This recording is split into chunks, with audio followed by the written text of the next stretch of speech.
दर्शकवृन्द नमस्कार। स्वागत छ हजुरहरूलाई मेरो युट्युब च्यानल रिभ्यू संसारमा। सदा चाहिँ आज पनि भुन्टी सिरियलको नायरी लिएर हजुरहरूमाझ फेरि पनि उपस्थित भइसकेका छौँ। हामीहरूले ल्याइरहेको रिभ्यू भिडियो हजुरहरूलाई कस्तो लाग्छ?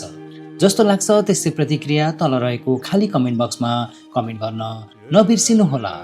दर्शकवृन्द बिचारी भुन्टीलाई के नभयो होला जब यता भूपेन्द्र र भूमिकालाई सबै परिवारले यता भुन्टी भित्र गएर सुतेकी छिन्। यसले हाम्रो कुराहरू सुनिनन्, यसलाई हामीहरूले जसरी भए पनि जेल पुर्याउनु पर्छ भनेर सबैजना लागि परेका हुन्छन्। तर यता लामो समयसम्म पनि भुन्टी नआएकोले गर्दा त्यसपछि भूपेन्द्रले आफ्नो श्रीमती कहाँ गइन् त भनेर जब भित्रपट्टि हेर्न जान्छन् भुन्टी भुइँमा पल्टिरहेकी हुन्छन्।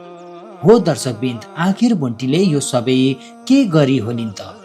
के साँच्चीकै भुन्टी भुइँमा बेहोस अवस्थामा लडेकी होलिन् त?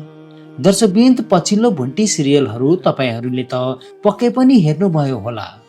बिचारी भुन्टीलाई कति धेरै दुःख कष्टहरू भइरहेको हुन्छ। उता गाउँमा आफ्नो आमा बिरामी परिरहेकी छिन्, दाइको जिन्दगी पनि त्यस्तै भइरहेको छ। टोक्लेले विवाह त गरे तर यति बेला श्रीमतीको साथ भने पाएका छैनन्। तिनै श्रीमतीले टोक्लेको कुरा अहिले काटिरहेकी छिन्। पैसा कमाउनुस्, मलाई खुसी बनाउनुस् भनेर उनीले भनिरहेकी छिन्। जताततैबाट भुन्टीलाई हेला अनि अपमानहरू मात्र भएको कारणले तनावमा आएर भुन्टीले कतै गलत कदम पो चालेकी होइलिन् त?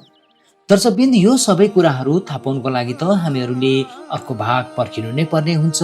तबसम्मको लागि मलाई पनि आज्ञा दिनुहोस्। नमस्कार, जय नेपाल।